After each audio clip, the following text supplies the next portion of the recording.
Hello, everyone, and welcome to the Malthaus Games podcast. My name is Delton. I'll be your host as usual, and with me is my lovely wife and yellow player, Haley.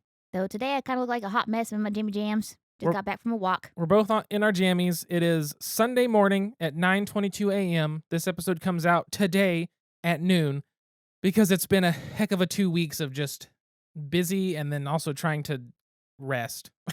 Yes, I feel like I've either been going 100 miles per hour or 0 miles per hour. And yesterday I went to a training. I did a training in the morning, but I went to a training in the afternoon on treating chronic pain from a therapy perspective. And it talked about, pacing, where if you have chronic pain, we can't go 95 miles per hour because then we're going to crash for 3 days and go 95 miles per hour. But if you pace at 50 miles per hour, you're going to be much more productive. And I feel like I need to take that to heart because the last 2 weeks we've either been travel, busy, go to Tulsa, or I am going to crash for 2 days and sleep for 48 hours straight. And then I gotta rush, prepare this presentation, got 145 slides to write, and I'm going to sleep for 12 hours. So I feel like the next couple of weeks I'm going to try and pace myself a bit more, be a little more present because I have been flying. Yeah, we've just had a lot of stuff going on. And so anytime we got that free moment of breathing, we just accepted it and said, I'm going to sit here and let myself doze in and out. Yes, basically. And tried not to just keep going and pushing it because, yeah, just exhausting. We've had a good couple of weeks. Like we said, we went to Tulsa. Our friends Zach and Sarah had a little baby a few weeks ago. We got to stay with them, and I took the toddler to the park and ran around like crazy because that's my speed, and Delton helped Sarah to do some cleaning around the house. Yep. We also got some really good vegan food and got to watch Wreck-It Ralph and just had a grand old time. We did. Wreck-It Ralph was fun. I hadn't watched that before. And then this last weekend, we were going to go hiking, but I woke up Saturday feeling very lethargic, and my body was saying, I think you need the rest. So we ended up staying home, and that weekend we just had a chill weekend at home, did a couple of grocery runs, filed a police report, went for a run, and just chilled out. Yeah, we had a crazy driver in the neighborhood that was acting very sporadically and suspiciously. And so Haley called it in and said, hey, there's somebody driving really weird in our neighborhood. And we ended up talking to the cop that was coming to look. And I don't know if anything came of it, but it was strange. And also we have a lot of kids that play in the neighborhood and people walking pets. Don't drive like an idiot. We try not to be like those people, I'm going to call the cops. But this person was going 65 in a residential, driving on the wrong side of the road, stopping in the middle of the road, backing up, getting out of their car, peeling out. Somebody wasn't sober. Whenever you take off squealing tires and when you stop, you slam your brakes and we can smell the burning rubber from it all, there's a problem in a neighborhood, a residential family neighborhood. So, yeah. So I don't think that's being a Karen. That's just being there's something going on here. Something's going on. And then on top of that, we found a discarded phone had a wallet on the back with a Colorado driver's license. We're like, oh my God. What did we just walk into? Crazy driver, discarded phone, but turns out the phone was unrelated. It was somebody visiting a neighbor. So, yeah. But it was a wild and crazy day, and then I slept. That's been Haley, trying to get her to sleep more. Yeah. I still get up earlier, except for today. Today we slept in, which I think we needed, because last night it was 9:30 and I was falling asleep. I had a good day yesterday. I did my 3-hour presentation on assessing religiosity in clients. And then worked the rest of the afternoon and had Jim, Wynn, and Cody over last night to watch our last stupid movie from Stupid Movie Day. And I woke up this morning bright, shiny, bright-eyed, and bushy-tailed, ready to record a podcast, host a baby shower, and buy some more groceries. I got to record a podcast and edit last one's video and edit this one's video and actually do all of it today because I've been just not in a headspace and I need to sit and do it. And so that's my goal today, is to knock all of that out and get everything done at a timely fashion. And yeah, that's my plan today. It's going to work out. I think so. I don't think there's anything else that we have had going on. But we do have something awesome coming up. Yes, we've got 2 things we want to talk about before we get into the game of the episode. First of all is on the second weekend of fall break, which is March 17th through 19th, there is TokenCon in Oklahoma City. It's our small local board game convention. We went to the first year. We helped out the second year. The third year was where we couldn't go because we were on a trip. I think they skipped what would have normally been the fourth because of COVID. And then they're doing it again this year now. And so we're going to be running the opening ceremonies, which is, I don't remember if it's 30 minutes or an hour. It's 30 minutes. 30-minute opening ceremony. And on Friday night and then Saturday night, we are doing a board game roast before the after dark, adults only hour or multiple hours. Come prepared to hear some roasts as well as feel free to bring some roasts of your own. Yes. And then on Sunday, Haley is doing her Psychology of Rage Quitting presentation. Yay! So we're doing some stuff for the con. I'm also taking, you can kind of see stacks of games if you're watching the Patreon video, if it's edited and out. I'm taking all my culled games. They have a flea market, and I signed up to be one of the 20, I think they're only doing 20 sellers. I signed up to be one of the sellers. I've got my games. I've got Brian's games he's trying to sell. I'm going to get that all together, prices and things like that, and going to be hopefully selling some games, which will be really nice to get out of the house and just kind of not have them here on my floor anymore. And I'm thinking about adding a few more to it, but I got to go through the shelves and think on it. We have that coming up. And then we also have a Kickstarter that we're going to shout out here on the podcast. Why is that, Haley? Because I have been asked to be the mental health consultant on this Kickstarter. So it is a Kickstarter. Do you have it pulled up there? I had it pulled up. I can grab it real fast. So the Kickstarter is by Luca Brave, and Luca is doing a RPG called How to Survive a Haunting, a mental health LARPing game. And so what the premise is you are acting as a caretaker and who comes into contact with demons, and the demons are supposed to replicate PTSD symptoms. And I had a conversation with Luca, and Luca said, they really enjoy mental health themed games. They really enjoyed mental health themed board games, but for them, their mental health struggle was more of hell on earth. It was more of, I have to get power over my demons, power over my flashbacks, power over my coping strategies. And so what they wanted to do was create a RPG that allows you to fight the demons, learn coping strategies, learn distress tolerance skills, learn grounding skills, decrease your anxiety related to these memories and these flashbacks, and really gain power and control over these symptoms. And so they wanted to replicate that in the game. And so they've asked to hire me to be the mental health consultant to make sure that, everything's represented in an ethical way, in a sensitive way. But it's really a passion project for them. I'm very excited to hopefully be a part of it. If it funds, fingers crossed. But we can post this on our Twitter page as well if anybody's interested in it. It is ghosts, not demons. Oh, demons. Ghosts. I'm sorry. Yep, they have ghosts on here. Yeah, it says there's a ghost inside your body. Just talks about, ghosts can be tamed. It says you can grow and sing and dance and breathe and live in a body that is plagued. The ghosts do not have to be banished. They may live alongside you in your life and in your mind, but you need not fear them. Ghosts can be calmed. Ghosts can be kind. Your body is a home, and your ghosts will always be with you. And so it's just, really interesting. But like Haley said, it's on Kickstarter now, active.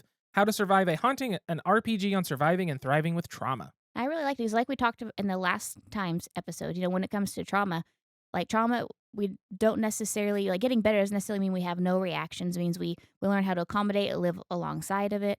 And I think this is going to be a good representation of that as well. And I'm really excited to be a part of it. Thank you, Luca, for reaching out and asking me to be involved. And we're going to fund, or I guess, contribute ourselves and hope that it funds. Yep. I have backed it, and I will share it to the Discord and share it on social media so everybody knows that, hey, this thing's coming out, and just should be a really cool project. And I'm excited to see, as long as it funds, I want to see, how it comes out, and listen to you as you, work with them and do all the consulting work, and you can say, this, I really like this stuff, blah, blah, blah, because you've already talked positively about it. So, and it looks like they're coming at it with a correct perspective, like a non-issue filled, Yeah, and I could, for them, they've said it's their experience that not necessarily trying to replicate, but they come at it from, this is something that I've worked on, and a really a empowerment angle is what they seem to be going with it. That makes sense. Yeah.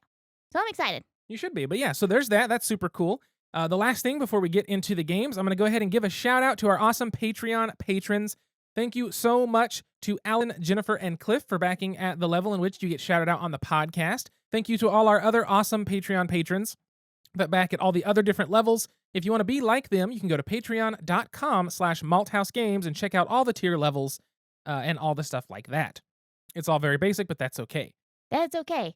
Oh, the last thing, we probably better talk about our drinks. We'll do that before we dive in. Today, it's a Sunday morning. I'm not drinking beer at 9:30 a.m. on Sunday morning, so we took a little drive to go to Aspen Coffee, which is one of our preferred coffee places here in Edmond. They're actually out of Stillwater, where Haley got her bachelor's. Heck yeah. They roast the beans locally, I think in Stillwater, right? Yes, they do. By Fast Eddie. There you go, by Fast Eddie. Established in 1994, it says. Stillwater, Oklahoma. They have 2 locations in Edmond and 3 locations in Stillwater. Yes, they do. It's probably our favorite local coffee. It's just always good. I like to get the Irish cream latte with oat milk. I think oat milk is the superior milk for lattes. That's my opinion. And I like to get the same thing, but with vanilla, because I'm basic. Yeah, Irish cream's just my favorite. It's so good. Mhm. I love it. But they make a fantastic latte. Highly recommend it. It's not bitter. It's not too sweet. I don't know. I love it. But good lattes, good coffee. Try to support your local roasters and local coffee shops if you can. It helps them out a lot, and it's delicious. Absolutely. All right, let's move to the game. Oh, here's the door. It's straight ahead. It's a game. So the game for today is going to be a very simple game, probably a short talk on it, but it is one that I've talked about before, and I thought we have a whole reason to this, which you'll see, which you probably read in the title. A method to the madness. Yes, but today's game is Ole Guacamole. This is a small word-based party game that I played at BGGCon when we were at Isaac's house and absolutely loved, being the type of game even that I normally would not like. But it was really fun.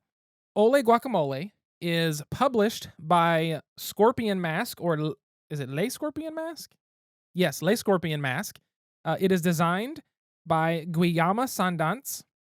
It is published by Christian LeMay. Creative director is Manuel Sanchez. Graphic designer / illustrator is Sebastian Bezos. Translation is Matthew Legault. And proofreading is Tina Wayland. This is a really simple game. The rulebook is a little avocado-shaped thing, double-sided, 3 little bitty pages. The way the game plays is so easy, it even has the instructions on the back of the box. It's your turn. I just said the word guacamole. Quick, say a word connected to mine that doesn't contain any of the visible letters. Great, now you know how to play. And that's pretty much how you play the game. It's really simple. The way it's going to work is somebody has a word, and then they say a word, they draw a card, like I'm holding a card that has an R on it. That card goes on the table. The next player, according to the rules, has 12 seconds, I think it is, to say a word relating to guacamole that doesn't use an R, such as avocado. Boom, easy peasy. Then they draw, or I guess the next player draws another letter. So let's say it's this O. Now there's an R and an O. They have to say a word relating to avocado. Chip. Yeah, that'd probably be fine. Wait, so I'm really bad at this game, it turns out. Seed. Okay, yeah, seed's probably better. So she would say seed. And then the next player would draw a new card. I'm just trying to find a different letter. There's an S, R, S, N, O, and they have to say something related to seed. Apple. There you go, apple. And you go around the table. There's a few cards like Target where you pick which player goes next rather than having to go. There's also skip a player, and there's reverse turn order as well. And there's also 2 times where you have to use 2 words. And that's the entire game.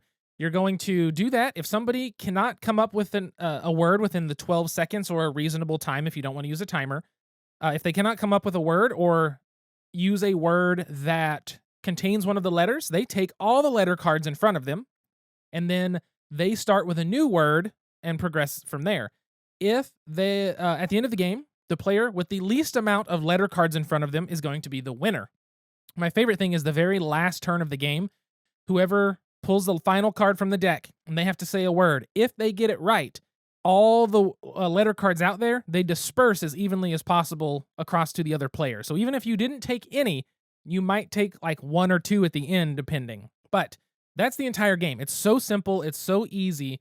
And it was surprisingly fun. At first, I wasn't sure, but there's one thing to me that kicks this game up a notch. First of all, it's a super fast game. It plays, the box says 15 minutes. I think you play a game probably faster than that, depending on how much you're actually using a timer. But my favorite rule is that you cannot reuse words. So if we played a game and somebody says animal and Haley says cat, we cannot use cat if kitten is a word next time, like later in the game or something. But here's the big kicker. That makes sense. Super easy, right? But my favorite thing about it is that you can't use words that were used in previous games of Ole Guacamole the same day. So if you play it, what we were doing is we had literally a sheet where we were writing every word that was said. They would say the word, we would write it down, then the next player would go. And so by the time we were playing the 3rd or 4th game, we had just this massive list of words. And what's fun is it makes you have to rethink things. If somebody says, if somebody starts off with dog and then somebody says bark, and then somebody says tree. It's like, okay, because you can do that in the rules, or if somebody says bark, you can take that in whatever path you want. Same with sea. If somebody says, oh, sea, you could say I or ocean. That's fine, depending on the letters, of course. But what I loved is if somebody said dog and then bark and then tree, the next game, someone says puppy, you could say like woof, and you could say, you couldn't Retriever. you couldn't say tree, but you could say something else, right? So it makes you think about the words, which means the later games, the more and more games you play, the more difficult it becomes, and the further you have to reach to find these different words or different ways to approach it. And I think that just made it fantastic, just because it was, I don't know, it was so much fun to not be able to say these simple words that we were all going for and having to kind of dig deep in our brains. It's really fun, but that's the entire game. It's so simple. It's easy. It's like, if you don't want to take the box, literally just take these cards, poke it in your bag, and boom, you have a full game that you can take and play with. How many people does this thing hold? 2 to 8 individuals. 2 players, it's fine. When you've got I think 4 or 5 is probably the prime number, because it's not too many people, so you're not waiting forever for your turn, even though it's pretty quick. But 4 or 5 people especially, but it plays a lot. It plays also a few. It's a really good, simple, cheap, affordable travel game that I recommend. And it's really interesting to see or have an understanding of people's mental maps, too. Yeah. Like, how did you get from avocado to chip? Or how did you get from avocado to, I don't know, flesh? Mm-hmm. Like, what goes on in your brain? I mean, logically, it all makes sense. But here's the thing. I'm really bad at this game. She is. For having such a massive vocabulary, like, Haley's vocabulary is miles above mine. But it's funny because I feel like you struggle more to make random connections. Yes, I think so. Yeah. And so I end up saying the same word over and over again, or saying a word that clearly has all the P's I'm not allowed to say. Right, all the letters. But even then, I enjoyed it a lot, even though Delton completely kicked my butt in this game. I enjoyed it a lot and would like to play it again. Yeah, playing it with four or 5 people, it's the prime spot for it. Very much worth it. Super easy game, highly recommend. But there's a reason we picked such a simple game for this episode of the podcast, and we're going to dive into that in the topic. Hey, what can I get you? I'd like a topic. Any special way? Make it a top shelf topic. Coming up. Enjoy. So the topic for today comes to you from Andrew. Andrew, Thank you. Thank you, Andrew, for this goofy idea for a topic that I was just dismissive of, and Haley was like, "We should do it! Oh my god, and just dove into it. So I loved it. So here we are. The topic for today is tornado games. Yes. So Andrew reached out to Delton earlier this week. Whenever we had tornado warnings, we had tornadoes north and south of us. We were okay. Our house was okay. Everything was okay. Our families are okay. But so thank you so much for checking on us, and thank you so much for this wonderful topic. Yes, because we were kind of chatting about it for a second, and he said that we should do a podcast on games appropriate to play in the bathtub. Yes, I know that other states do have tornadoes, and so some might be familiar with a lot of this, but there's kind of a tornado culture in Oklahoma. Heavily. Heavily. I mean, we've talked about this, the first super popular IPA in Oklahoma was called F5, which F5 is the highest classification for a tornado speed, like devastating tornado. I don't know how they determine that. Wind speed. Is it off wind speed? F5 is the worst tornado you can get. And so that was the name of the first big popular craft beer in Oklahoma that just exploded on the scene whenever that happened. Yes, I don't remember, but that was in 2012, 2013. Okay. But you see a ton. You see all kinds of companies named after the speeds of tornadoes, all kinds of companies that are just somehow referencing a tornado. We're also the filming location for Twister, the 90s movie. Yes, there was a lot of that filmed in Oklahoma out. Was it east? North. North? Yeah. There you go. And so we thought it'd be a great topic to cover. I thought it'd be a great topic to cover because it was, one, relevant and timely because we are getting into tornado season right now. Yep. But two, I think we have lots of games that kind of fit this theme. And so we wanted to kind of break this up, one into bathtub games and one into cellar games. And so bathtub games, so let's say you're like us, you don't have a tornado shelter. What Gary England and Mike Morgan and David Payne tell you to do is go put on your tornado helmet and go sit in the bathtub. Because usually the bathrooms are the most center places of the house. They have the most support. Usually. You're usually away from windows, not in our case. But you go sit in your bathtub. So the first set, we're going to talk about bathtub games. The second one, we're going to talk about games where everybody's in the shelter because, like, for example, our next door neighbor, Sherry, she has a shelter and she invites us over. And so you never know who you're going to be or who you're going to be with in your neighbor's shelter. It could be your neighbor. It could be your neighbor 3 houses away. It could be their great-great-grandmother that they went and got. It could be, 5 to 6 of their nephews and their dogs. Like, you are in a very tight 15 by 15 space, so maybe 15 to 20 of your closest and furthest neighbors and relatives and all that jazz. And so we want to talk about 2 distinct categories of tornado hiding. Yes, because it's very different. Like Haley was saying, they always tell you interior room away from windows, bathroom specifically is better. And I think that's just because bathrooms tend to have more supportive walls around them in the bathtub and all With that your stuff. bicycle helmet on. Yeah, but we don't really have a great room for all of that. But our neighbor, like she says, has a shelter. But yes, so the first little area we talked about picking was bathtub games, like Haley said.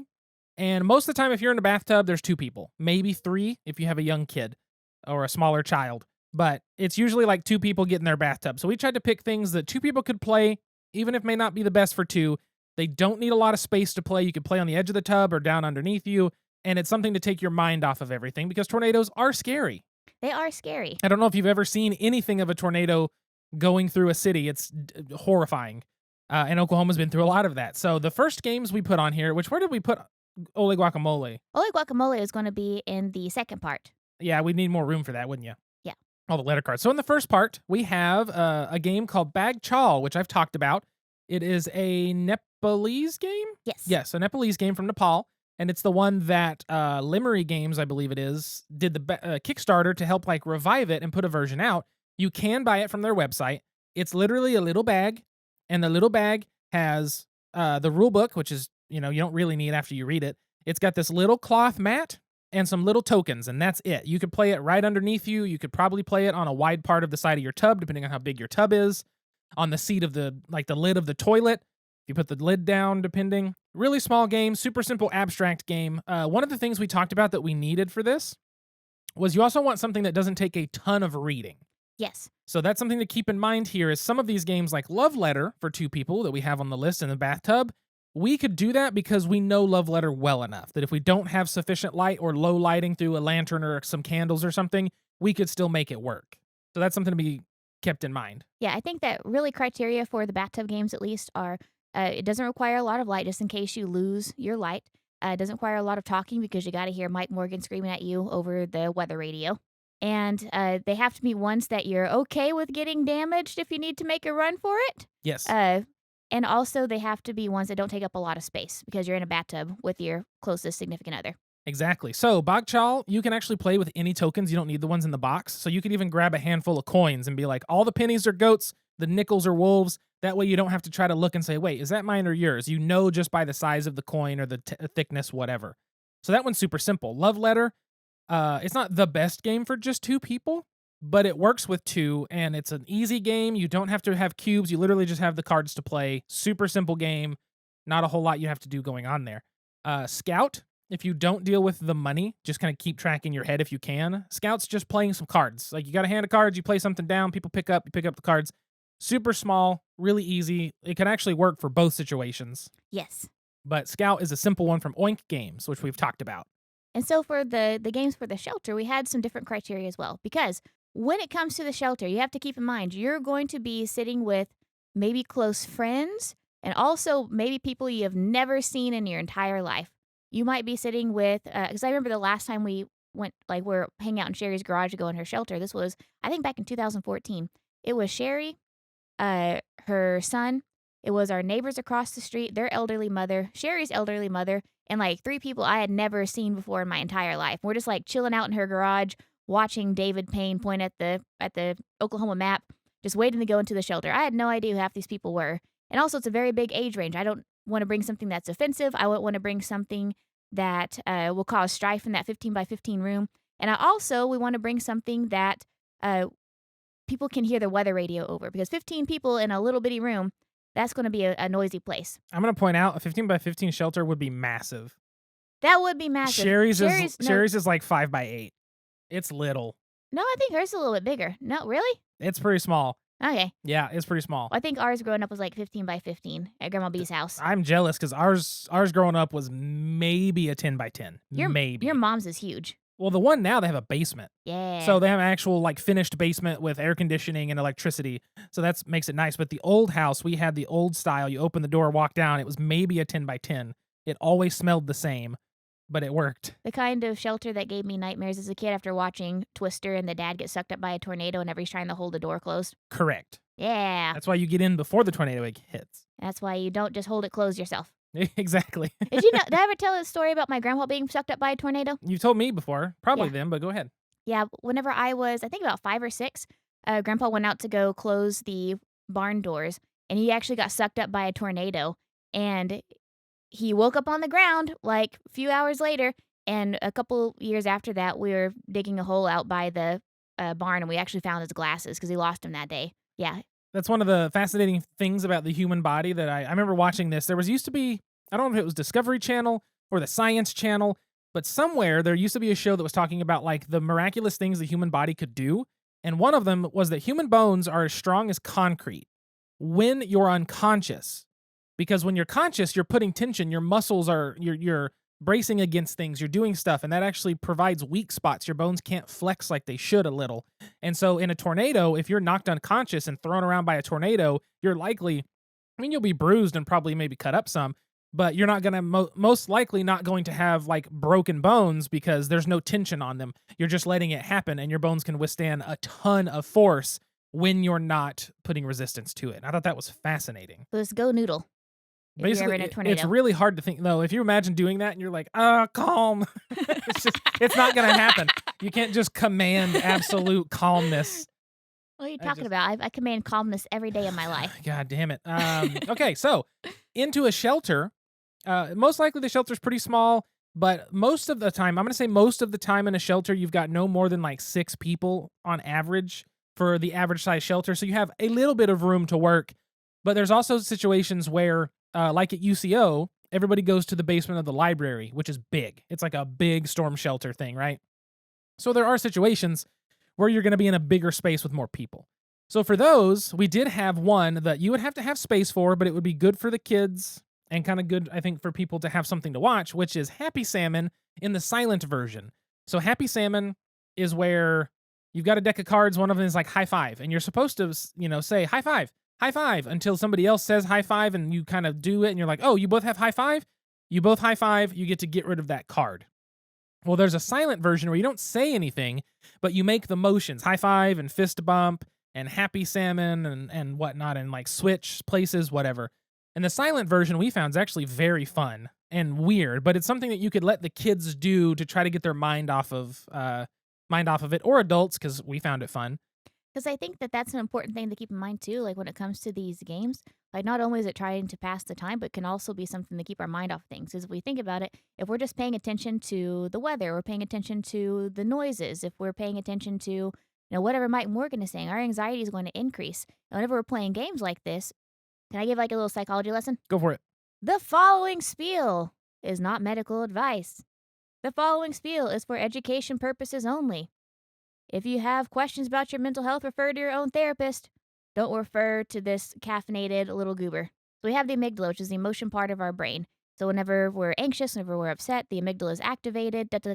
It's inversely related to the prefrontal cortex, which is the thinking part of our brain. So thinking part is our rational thought, our engagement. So the more anxious we get, the more angry we get, the less likely we are to think rationally. And I always give the example of, let's say you studied all night for a test. You feel super prepared for it, but it's a big test. You're feeling anxious. You go in to take the test. First 2 minutes, you're staring at a page and you can't think of anything. That's because your emotions are so high, your anxiety is so high, you can't think, you can't process. And then I'm sure after a couple minutes, your anxiety comes down and the information starts coming back to you. So in these games like this, what you're doing is you're activating that prefrontal cortex, that thinking part of your brain, by being engaged in the game, by, reading, by watching, by, looking for someone else doing a little happy salmon motion. And so you're activating that thinking part of your brain, and so it makes it less likely that our anxiety is activated, our amygdala is activated, so it makes us less anxious. We could still be anxious, but it doesn't run away as quickly because we're continuously activating that prefrontal cortex thinking part of our brain. It's really funny that like 99% of, like, I'm trying to think, the amount of times that you've talked about the amygdala and prefrontal cortex is so high, but it's amazing how much that matters and how much it's utilized or can be referenced for situations. Because Oh yeah. I feel like when you're like psychology lesson, and then that's always part of it, but it makes sense why that's always part of it. Yeah, because I mean, that's part of grounding skills. Yeah. Because like when we talk about like grounding and distress tolerance skills, is paying attention to what's around you. You're looking for 5 things that you can feel. Okay, where am I looking for? Because even if it's minor, you're having to activate. And so like a game that we used to play, or like let's say that whenever I worked with kids a lot, uh, let's say the kids always got upset in the car, they started to fight, or they got really anxious. Something that we would do for coping skills, playing I Spy. Because when you're playing I Spy with my little eye something that is yellow. Kids are looking around. They're actively looking and engaging with their surroundings and activating that prefrontal cortex to look for that something that's yellow or that something with a dog on it, things like that.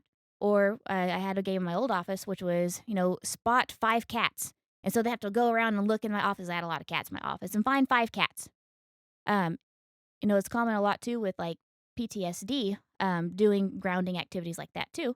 Because again, if you're feeling really anxious, you're feeling really overwhelmed, then, looking for things, whether it's, counting the red shirts at Walmart or, I don't know, counting the chain wallets at a metal concert, that'll help to keep you grounded. Yeah, it makes sense. And so games like this, yes, it's good to kind of pass the time, but also it can help kind of keep the calm.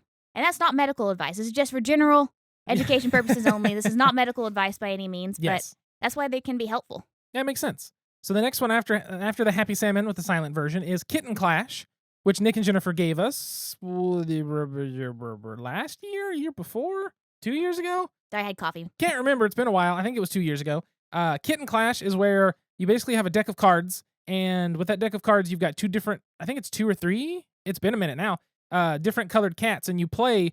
You play to 3 stacks, and your opponent plays to 3 stacks. They're lined up, so it looks like a row of 3 and a row of 3. And you both play at a similar pace.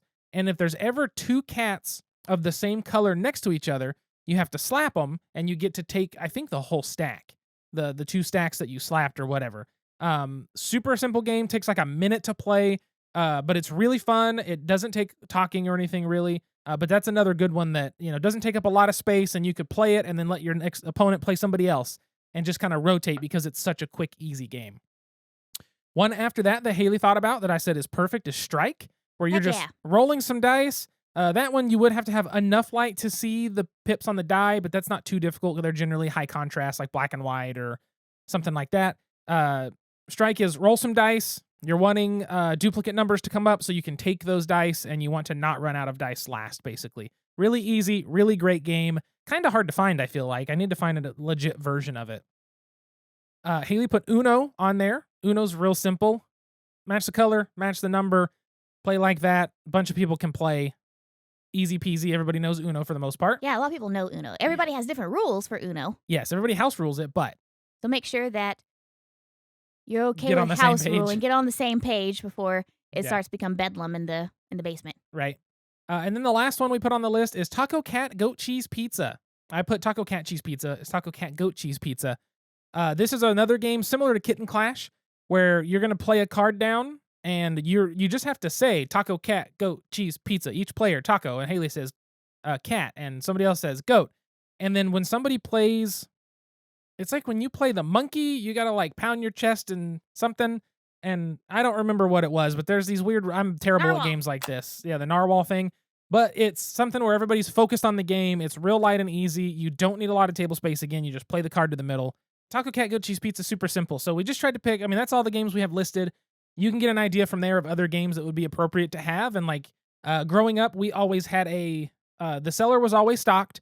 Dad always had water in the cellar, some kind of food in the cellar just in case. We always had lights, appropriate batteries, things like that. Always had some lawn chairs in there. Not lawn chairs, but like camping chairs. An ice chest. And then we basically always had like a go bag, basically, an emergency bag of here's all of our stuff. And so you could always throw a couple games in the emergency bag because if you're there for a little while, you've got something to do to take your mind off of it, help everybody around you, help the kids, whatnot, and just go from there. Super simple. So be safe during tornadoes.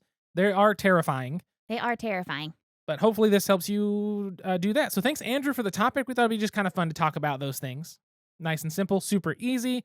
But now we get to move on to talk about what the worst game would be. And now, join us for a Malthaus Games podcast special pint-sized question. So the question for this episode is very simple, as I just gave it away. What is the worst game to bring to a storm shelter that feasibly you would think would be okay, but it's not? Haley? The quiet game. I remember being in my great-grandmother's basement as a child, and there was a tornado overhead, and my dad, who was like 27 years old at the time, so he was a young dude, he and my older cousins went outside and sat and watched on the front porch. And then me and my sister and all my little cousins, we're all like freaking out in the basement because we're like, okay, tornado's coming. We're in the basement. They're out on the porch, and we're feeling really anxious and we're upset. And then one of my aunts says, we're going to play the quiet game. That's the worst game. Maybe it's great for the adults because all the kids are quiet. But one, if the kids are quiet, all they're focusing on are the thoughts and the sounds around them, which remind them of the tornado. And two, nobody wins the quiet game but the adults. Nobody wins. Well, they don't even win because it's not like they're not like anxious about tornadoes. I know. We didn't even have like who wins the quiet game. I've never played the quiet game in a time whenever somebody's won. Nobody wins. Yeah. That's a bad game. Don't play the quiet game. That sucks. Coming from a formerly anxious child. Yeah, it makes sense. Yeah. What about you, Del? What do you think? I think it's going to be Happy Salmon, the normal version. Because if you've ever been around a group of people playing Happy Salmon, and you get one group going, high five, Happy Salmon, Happy Salmon, Happy Salmon, and it just doesn't stop. And it's like, that would be terrifying. And by terrifying, I mean so frustratingly annoying if you're in a shelter, which is why for the recommendation was the silent version. Because the normal version is way too loud and noisy and rambunctious, but the silent version, it's nice and simple. So that's my opinion on that. So you gotta be careful if you ever brought that. But you'd have to have ample space, whatevs.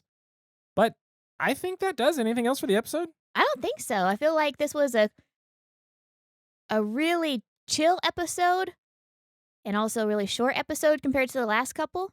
But I feel like we talked about a lot of things and it was really fun.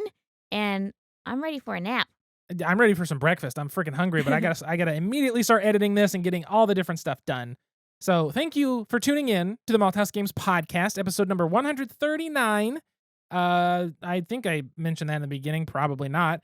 If you have a game you want us to talk about, or a topic you think we should cover, a question to answer on the episode, or a beer we should look for, you can always send an email, contact@malthausgames.com. You can always find us on all social media at Malthaus Games, Malthaus Games. You can find Haley at SQUIRRELYGEK. That is at Squirrely Geek. You can find me personally at Delton Brack, DELTONBRACK, but I pretty much never use my personal. Make sure to like, share, and subscribe, all of that good stuff.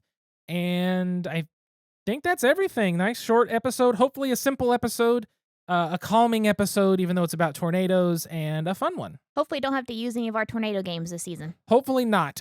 We will be at TokenCon whenever the next episode comes out, so the one after that will be where we discuss TokenCon, talk about that stuff, what games we played, what we did, people that we got to see that we haven't seen in a while, things like that. So keep an eye out, keep an ear out for that episode, and I'm not sure what next episode will be because our anniversary happens next weekend. Technically, it's just the week after next weekend. A week from tomorrow. Like Tuesday. 8 years, Monday. baby. Yeah, it'll be our 8-year wedding anniversary.